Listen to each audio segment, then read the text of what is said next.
suis passé de la vie de famille dans un grand appart avec un enfant, une copine, un CDI dans une grosse boîte à tout seul. J'avais 30 ans, retour chez ma mère, pas de salaire. Et évidemment ma mère qui me disait « Qu'est-ce que tu fous, ce truc va pas marcher ». Tout le début, moi, ça a été très dur. 1 an et demi tout seul au début. J'étais tout seul dans mon salon, je voyais pas grand monde. Mais au bout de 2 ans, on devait avoir 1 million d'euros de volume de location sur la plateforme.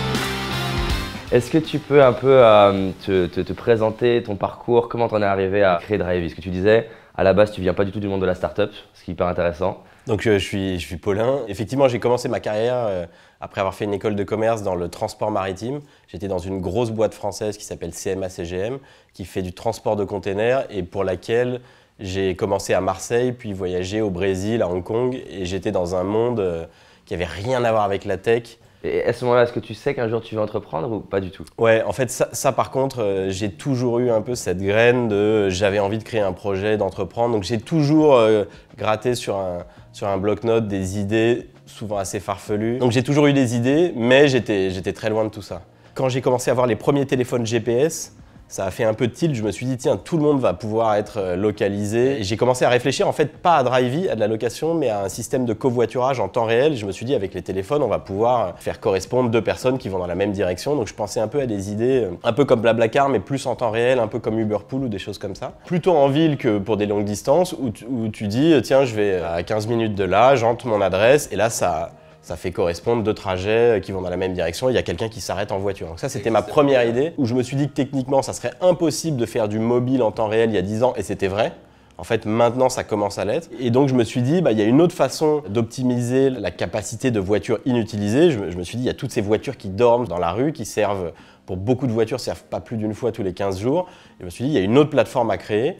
C'est de la location de voitures entre particuliers. J'ai commandé à une agence un site de petites annonces de location de voitures. Tu mets une petite annonce avec l'adresse, la photo de la voiture, un prix et ton numéro de téléphone et les gens t'appelaient. Et la transaction se faisait directement entre eux. Et donc toi, tu n'as pas de moyen de rémunération? Aucune rémunération, aucun même moyen de savoir s'il y avait ou pas des transactions sur le site. Je voyais juste dans Google Analytics les statistiques de fréquentation du site qui commençaient à monter un peu. Après 3 mois, il y a un gars qui m'appelle et qui me dit c'est vraiment pas terrible ton service, il y a des tas de choses à améliorer. Donc je me dis zut, et il me dit parce que moi ça fait 20 fois que je loue ma voiture. Et là j'en revenais pas parce que j'étais même pas sûr s'il y avait 1 ou 2 locations. Et là il y a quelqu'un qui me dit j'ai loué ma Golf 20 fois. Donc je me suis dit ah ouais, là en fait il y a vraiment quelque chose. Et à ce moment-là, tu te dis il faut que je trouve un moyen de gagner de l'argent ou comment ça se passe pour toi? À ce moment-là, j'ai mis les bouchées doubles pour faire développer une vraie version de la plateforme qui était la vraie première version de Drivee, toujours pas mobile. Au début, c'était qu'un site web qui est sorti fin 2010, où là, c'est devenu une vraie plateforme, c'est-à-dire qu'il y avait possibilité de créer une annonce, de réserver en ligne, de payer en ligne et d'assurer les locations par l'assurance, par un partenaire d'assurance. Et en fait, quasiment la veille de la sortie du site, il n'y avait pas de logo de l'assureur parce que personne n'acceptait d'assurer ça. Et au dernier moment, j'ai réussi à trouver un assureur et tout s'est goupillé pour une sortie fin 2010.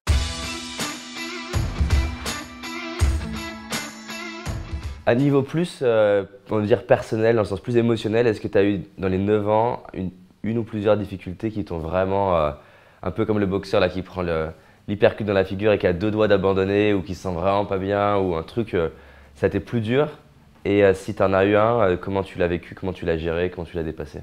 Alors, toute la phase où j'étais tout seul, c'est-à-dire tout le début, moi ça a été très dur, 1 an et demi tout seul au début, j'étais tout seul dans mon salon, je voyais pas grand monde. Je me suis séparé à ce moment-là, donc je suis passé de la vie de famille dans un grand appart avec un enfant, une copine et un CDI dans une grosse boîte avec vraiment tout. Donc le cliché. Voilà, le cliché du jeune cadre dynamique qui a réussi à tout seul dans mon appart. En plus, ça, c'était à Marseille, mais après, je me suis dit, il faut que je rentre à Paris. Et là, je suis retourné chez ma mère. Donc, j'avais 30 ans, retour chez ma mère, pas de salaire, tout seul. Et évidemment, ma mère qui me disait qu'est-ce que tu fous repas, qu'est-ce que tu fous, ce truc va pas marcher. Énorme phase de déprime, c'était vraiment difficile à ce moment-là.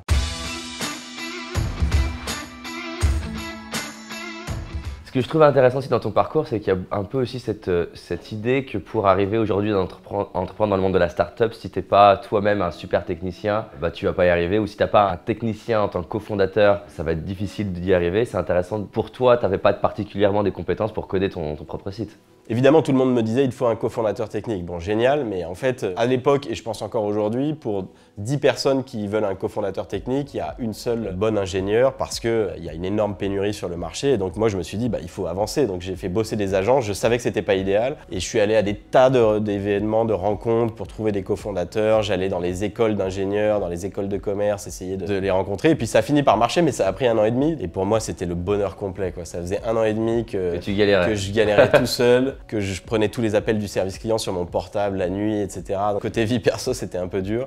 Et là, tout d'un coup, je trouve un cofondateur, plus Pascal qui m'a rejoint au service client. Et donc, on était 3 respirations, j'étais plus obligé de prendre tous les appels. Et là, j'avais l'impression que c'était le bonheur absolu.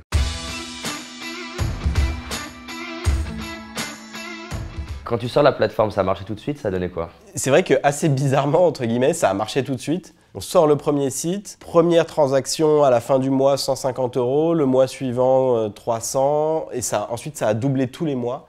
Ça doublait méthodiquement ou plus que ça en nombre de transactions. Et ensuite, quelques mois plus tard, j'ai écrit à une journaliste de Télématin sur France 2 pour dire voilà, j'ai un nouveau concept, est-ce que ça vous intéresse? Comme c'était archi nouveau, il y avait beaucoup de curiosité, donc c'est passé à la télé. Et là, boum, ça a apporté des centaines de voitures, des milliers d'utilisateurs, et après, la boule de neige a commencé à tourner. Après 2 ans du business, vous étiez vers quel genre de combien de voitures, je sais pas combien de voitures, quel chiffre d'affaires, enfin, pour avoir une idée de ce qui s'est passé en 2 ans en fait. Je me souviens plus exactement des points de passage et des chiffres, mais au bout de 2 ans, on devait avoir quelque chose comme peut-être 5000 voitures, 100 ou 200 000 membres, et on devait faire, je sais pas, 500 000 à 1 million d'euros de location, de volume de location sur la plateforme. Est-ce que ça, en tout cas, après 2 ans, vous aviez de quoi vivre les cofondateurs, vous payez vous-même? Je me payais pas les 2 premières années et que là, j'ai commencé à me payer. Mais en fait, pour être honnête, l'argent, il venait pas de l'activité, qui était encore largement déficitaire et qui l'est toujours aujourd'hui, parce qu'on investit dans la croissance. C'est volontaire, hein, c'est pas on s'est planté. Mais il venait des levées de fonds, donc on avait levé 20 000, 50 000, puis 200 000 €. Et à ce moment-là, je crois que quand j'ai levé 200 000 € avec des business angels, encore que des entrepreneurs, on a décidé de se payer un petit salaire, je sais plus ce que c'était, un SMIC plus ou quelque chose comme ça.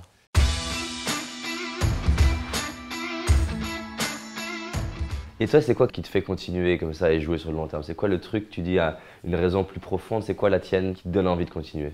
Moi, ce dans quoi je suis le meilleur, c'est dans tout ce qui est un peu design du service et de l'expérience client. Donc, j'adore le côté créer une expérience qui n'existe pas, qui est vraiment façonnée, où on se dit, voilà, comment on veut surprendre en bien les clients, le service, ça va être comment, ça va être quel prix, comment ça va marcher, est-ce que ça va être en 5 minutes ou en 10 minutes, comment va fonctionner l'appli. Ça, je trouve ça passionnant parce qu'il y a vraiment un côté, je fabrique quelque chose, même si c'est du numérique, je fabrique quelque chose, je le mets sur le marché, les gens aiment, et après ils viennent t'en parler, et ils disent qu'ils aiment bien, et ça, je trouve que c'est assez fascinant. Donc il y a le côté vraiment fabrication qui est assez chouette. Le deuxième, c'est l'impact. Moi, je suis très sensible à tout ce qui est environnement, au confort de vie dans les villes. Moi, c'est ce qui me fait durer sur Drivee, c'est même s'il y a des problèmes où il faut les résoudre pendant des années de suite, où tu en as marre, où tu as envie de changer de sujet, le fait de dire tu peux vraiment avoir un impact positif sur les villes, parce qu'en gros, Drivee, ça peut débarrasser les villes de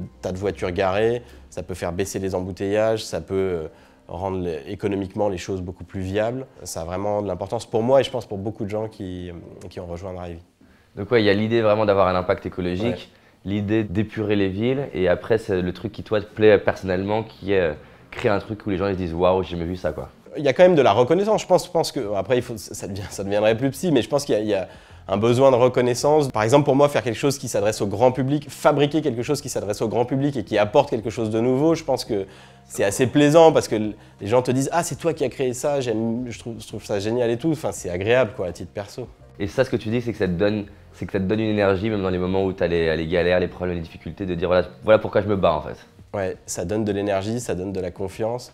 C'est aussi pour ça d'ailleurs qu'un truc qui est assez dur quand on a un service qui commence à réussir, c'est qu'il y a aussi le côté plainte des gens. C'est très très dur, justement quand on crée quelque chose pour l'impact, pour le côté fabrication, pour avoir de la reconnaissance, bah maintenant forcément quand on a des millions d'utilisateurs, il y en a forcément toutes les semaines qui sont mécontents. Donc j'ai au moins 3 ou 4 contacts LinkedIn par semaine et sur Facebook aussi de gens qui me disent j'ai eu une expérience horrible, plus jamais ça. Et honnêtement ça me noue le ventre, c'est pas évident à gérer. Rester centré sur le client, c'est extrêmement dur en fait. C'est pas du tout on l'a écrit sur un mur, customer is king, donc ça marche, tout le monde est d'accord. C'est en permanence, c'est renaître ça en utilisant justement des cas précis où ça s'est mal passé, mettre le doigt où ça fait mal, et c'est en permanence un exercice qui est très dur. Moi je considère qu'on est loin d'être parfait.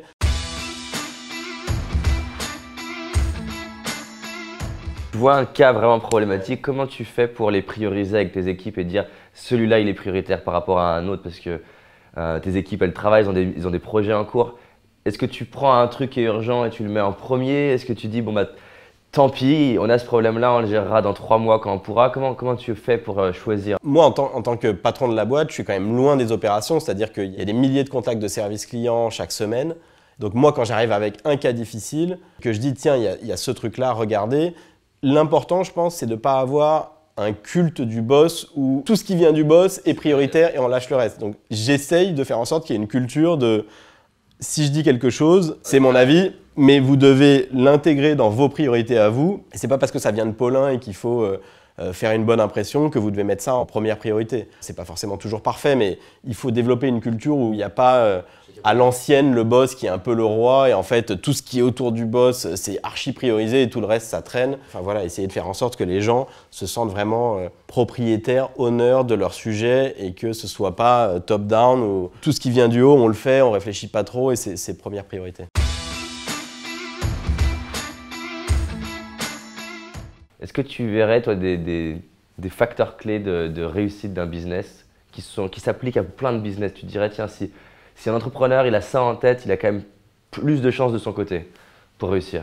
Je reprendrai l'obsession du client dont on a un peu parlé. Simplifier l'expérience, vraiment être obsédé par le client au début. Moi je pense qu'on a été assez bon notamment sur le produit pour répondre exactement à ce que les clients voulaient. Là où j'avais des concurrents qui voulaient plus faire des trucs impressionnants techniquement ou faire des tas de partenariats alors qu'ils étaient encore minuscules.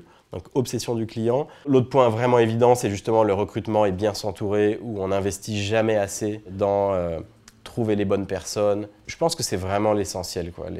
Donc tu es focus sur le client. Ressources humaines et focus sur le client. Avec ça, je trouve qu'on va loin déjà.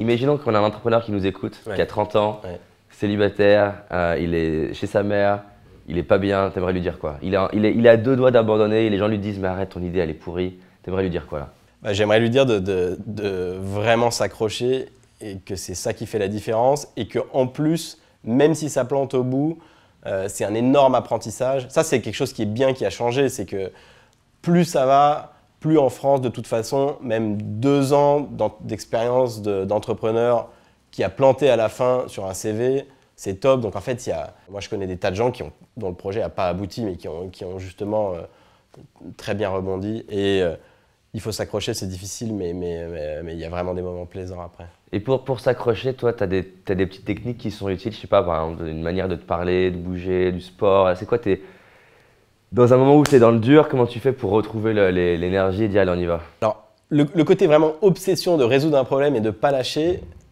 ça je sais pas. Tu l'as depuis longtemps? Je l'ai depuis longtemps et je pense que c'est une de mes forces. Moi, j'ai jamais été ni un génie en maths, ni un super networker, mais j'ai toujours été assez teigneux sur résoudre un problème jusqu'au bout. J'aime bien lire des biographies et justement écouter d'autres entrepreneurs ou pas entrepreneurs parler de leur projet parce qu'en fait, on se rend compte que derrière une belle réussite toute lisse, il y a toujours des accidents et des montées et des descentes sans arrêt. Et je trouve que ça aide pas mal à se dire, en fait, c'est normal. C'est normal. Il faut aussi essayer d'être bien entouré par des conseillers. Moi, ce qui m'a beaucoup aidé, c'est d'avoir des business angels qui sont, pour certains, aussi des amis et qui, quand tu te dis « mais je suis nul, je suis moins bon que les autres », ils sont capables de te dire parfois « oui, là, tu as fait une erreur » et d'autres fois « mais tu te rends pas compte, je suis 10 autres boîtes et en fait, tu as l'impression que ta boîte est mal organisée, mais en fait, elle est hyper carrée par rapport à beaucoup d'autres. » C'est précieux de se faire aider, je pense, par quelqu'un en qui on a vraiment confiance et qui suit dans la durée. Il y a beaucoup de gens qui donnent des conseils, qui t'accompagnent et tout, mais quand c'est pas dans la durée, ça n'a pas du tout la même valeur parce que Ils n'ont pas l'historique. Voilà, il n'y a pas l'historique, c'est pas du tout pareil. Une autre chose, c'est que je recommande absolument pas ça à tout le monde parce qu'il y a quand même un énorme investissement. Quand tu dis ça, c'est l'entrepreneuriat. L'entrepreneuriat, ouais. Un énorme investissement, ça affecte beaucoup la vie perso. Moi, en fait, ce que je sais, c'est que si je le fais pas, j'aurais pas été accompli, j'aurais pas été bien, j'aurais été insupportable, j'aurais été frustré. Donc, c'est comme une sorte de besoin. Je pense que c'est comme un artiste qui peint, quoi. Il y a énormément d'artistes qui sont malheureux, qui en souffrent, etc. Mais ils ont besoin de peindre. Moi, je ressens un petit peu la même chose pour faire aboutir un projet qui ait de l'impact et qui donne quelque chose. C'est vrai que c'est dur et je pense qu'il y a des tas de façons de s'éclater. D'ailleurs, au contact de l'entrepreneuriat ou de la tech, moi, je vois dans mon équipe, il y a plein de gens qui sont arrivés plus tard, qui ont des actions de la boîte, qui ont des positions hyper innovantes, hyper intéressantes. Je trouve que c'est merveilleux, mais c'est clair que c'est pas fait pour tout le monde. Il faut vraiment se poser la question de le côté pro pour moi, quelle importance j'ai envie que ça ait dans ma vie. Moi, par exemple, aujourd'hui, je bosse pas jusqu'à 2 h du matin, j'ai des horaires de bureau relativement raisonnables. Par contre, je pense qu'une grosse différence, c'est que ça me quitte jamais, quoi. C'est-à-dire quand je me réveille et que j'ouvre les yeux le matin, je commence à mâcher des problèmes et en général, je m'endors quasiment tous les soirs avec des problèmes de boulot. Et honnêtement, je me dis, mais c'est absurde, t'es complètement con, t'as des enfants, pense à ce qu'ils font, imagine-toi, mais en vrai, ce qui revient quand même le plus facilement, c'est les problèmes de boulot et je vis avec quasiment tout le temps. Ton enfant, il a quel âge maintenant? Il a 12 ans. 12 ans. Et j'ai une fille de 2 ans aussi. S'il se posait des questions d'entreprendre à 18-19 ans, t'aimerais lui dire quoi? Je l'encouragerais clairement. Je me poserais juste la question de est-ce que c'est dans sa personnalité, est-ce que c'est pour lui?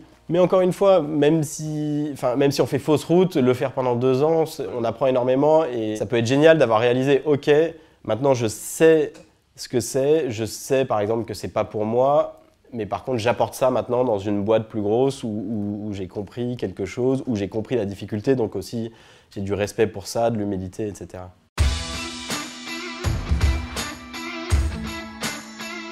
Et comment tu fais justement pour arriver à être présent avec tes enfants ou créer de la respiration ou arriver au moins un peu plus déjà à faire abstraction de ce qui se passe? Comment tu fais? C'est quoi tes techniques pour ça? Alors déjà au début j'y arrivais pas. Pendant de nombreuses années, quand j'étais séparé avec un jeune enfant, j'ai eu énormément de mal à être vraiment présent. Donc quand j'étais avec lui, je pense que j'étais souvent avec lui à moitié. Mais ensuite mes partenaires, ma conjointe aujourd'hui m'a énormément aidé pour faire réaliser eh oh là t'es avec là, nous quoi. Mais t'es à moitié là.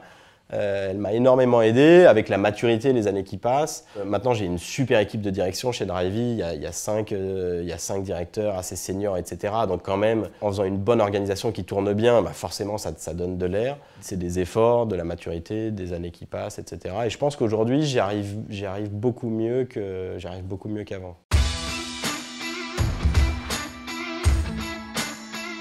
Tu as 130 salariés. J'imagine que c'est impossible d'avoir toujours les 130 salariés qui sont contents de tes décisions au même moment, c'est un peu comme un enfant. Comment tu le vis intérieurement en fait? Est-ce que des fois ça t'embête, une décision que tu peux prendre que certains de tes équipes peuvent ne pas comprendre tout de suite? Ou est-ce que c'est pas du tout quelque chose que tu vis ou... Non, déjà ça m'embête pas énormément. Après, ce qui est important, je pense, c'est que le rôle d'un directeur de boîte, c'est au lieu d'aller essayer de résoudre un par un les problèmes en argumentant avec chaque personne, l'important c'est de donner la vision générale. On réunit tout le monde, les 130 ensemble, tous dans la même salle. On passe 1h30 à revoir ce qu'on a fait les 3 derniers mois, se donner des objectifs pour les 3 prochains mois et aussi faire des points sur la vision stratégique un peu à plus long terme. Et c'est toi qui parles ou c'est d'autres personnes qui animent? C'est partagé, donc moi je parle un peu, il y a...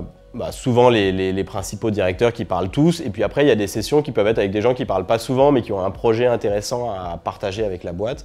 Mais à partir du moment où on investit pour expliquer où est-ce qu'on va, pourquoi on le fait et tout, l'important c'est d'avoir ce travail de fondation où on dit aux gens voilà la direction, voilà pourquoi on le fait. Et du coup après ils peuvent se dire bon c'est peut-être pas la bonne façon de le faire, mais déjà je comprends où on va, c'est clair, j'ai pu exprimer mon opinion et donc après peu importe qui est d'accord, qui dit ça va marcher, ça va pas marcher, il faut dépasser ça en donnant la vision. S'il n'y a pas la vision générale, où les gens comprennent pas vers où ça va, ça devient une argumentation à chaque fois de est-ce que ça c'est bien ou pas, est-ce que ça c'est bien ou pas, etc. Et on se perd dans un océan d'argumentation. Et votre vision, elle va jusqu'à la vision la plus lointaine, elle va jusqu'où en fait? Alors ça dépend, on ne travaille pas toujours sur la vision à 5 ans, mais typiquement nous, les voitures autonomes, ça peut beaucoup changer. Je pense que ça peut être extrêmement bénéfique pour Drivey.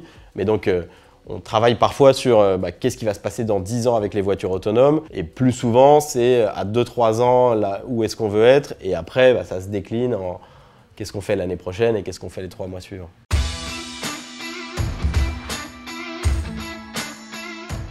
Est-ce que tu as un grand rêve à l'échelle dans les 10 prochaines années, ou 15 prochaines, ou 20 prochaines? Un rêve qui t'inspire comme ça, que tu aimerais arriver à réaliser?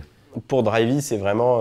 là, aujourd'hui, c'est encore une goutte d'eau dans l'océan. Si on regarde les rues et les villes, il y a toujours des embouteillages, même si les taux de propriété diminuent. Moi, mon but, c'est d'avoir des villes beaucoup plus vivables, avec beaucoup moins de places dédiées au stationnement, où l'air soit respirable. Donc, arriver à vraiment transformer la vie urbaine parce qu'il y a beaucoup moins de place pour la voiture. Et quand on a besoin de bouger, on est beaucoup plus libre pour aller prendre l'air ailleurs. Est-ce que dans ton parcours d'entrepreneur, raconter les histoires d'usagers, comment ça a changé leur vie, ça a une place par exemple, que ce soit pour faire des levées de fonds, motiver tes équipes?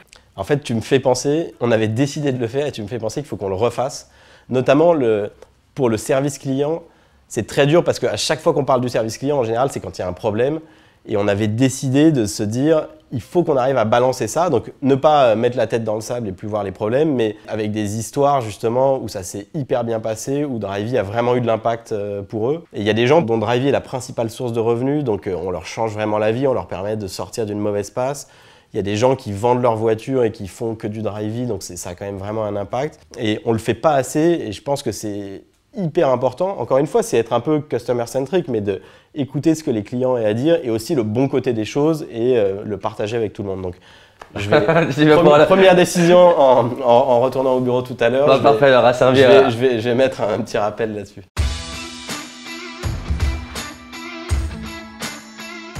C'est intéressant parce qu'il y a je vois de plus en plus de jeunes qui veulent entreprendre et ils voient Facebook, ils voient le fondateur d'Instagram et ils voient des transactions à 1 milliard comme ça. Et il y a beaucoup de jeunes qui veulent entreprendre, ce qui est génial en soi, mais qui veulent entreprendre en disant tiens, l'entrepreneuriat c'est la clé pour être riche et rapidement. Et c'est intéressant de se dire entreprendre, en tout cas dans ton cas, c'est être prêt à bosser pendant 2 ans, pas être beaucoup payé, prendre des risques. Réinvestir tout, c'est pas du lifestyle. On voit beaucoup de jeunes qui se disent je vais entreprendre pour avoir la Ferrari, la belle maison et tout ça. Alors ça peut faire partie de la vie entrepreneuriale, mais qu'est-ce qui fait par exemple que tu choisis de réinvestir une grosse partie de l'argent dans la croissance plutôt que d'aller te payer un yacht? Mais ça, c'est vrai que c'est des questions de personnalité. En fait, c'est intéressant parce que c'est vrai que la tech, on peut devenir très riche très vite. Ça arrive et il y a des tas d'exemples. Mais clairement, dans ce que j'ai observé, je pense que tous les gens qui ont envie de devenir riches vite, dont c'est la motivation première, ils n'y arrivent jamais parce qu'ils sont jamais dans une logique de réinvestir. Ils vont jamais loin. Avec le premier projet, ça fait 10 ans que je suis entrepreneur. Et tous les ans, il y a des gens qui me disent « mais arrête là, c'est bon, c'est déjà bien ». La première année, ça pouvait être plus qu'un salaire. Après, c'était « tiens, t'as gagné comme un super salaire ». Si on fait pas ça pour quelque chose de plus profond, plus lointain que gagner de l'argent, en fait, il faut une telle volonté quand même pour résister aux coûts, aux difficultés, qu'on n'y arrive pas. Et puis au premier coup, on encaisse. Pour avoir l'énergie d'aller loin, il ne faut pas être motivé juste par gagner de l'argent.